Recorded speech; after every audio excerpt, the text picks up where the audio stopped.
as dads, we need, and that's kind of where I'm at in my book, if we get to that.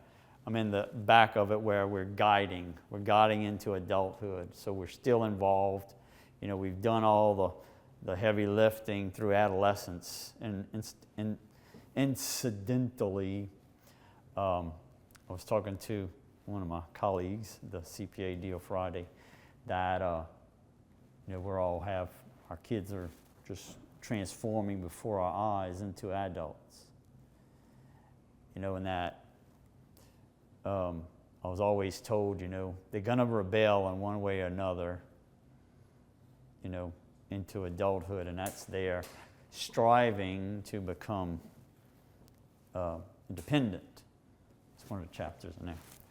Some worse ways than others. We see some real bad rebellion, but if they're raised right, it's more minor things, and then they pretty much snap back to whatever they learned in adolescence. So that's why I say the heavy lifting during adolescence, that training that they get while they are very well of the mind of reason and able to understand and capture some things. So important time to learn and train, like building in consistency, habits, forming good habits. But the whole idea of where do we hear this phrase, you can be anything you want to be besides the army, but the feminists, hear me roar and all that stuff, can pretty much do everything men do, even box. But just because I can do something, should I do that thing?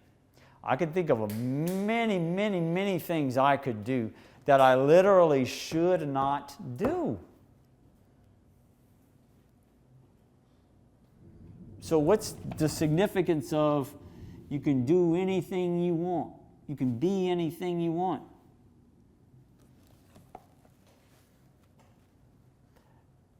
And it's a rhetorical question. We know the answer to that.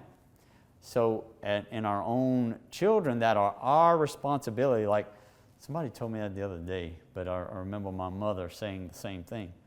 I have to stand before Almighty God for how I instruct you. I'm responsible. You have your own free will, but I have to answer for whatever I do. Okay? I digress. So let's get on with his point.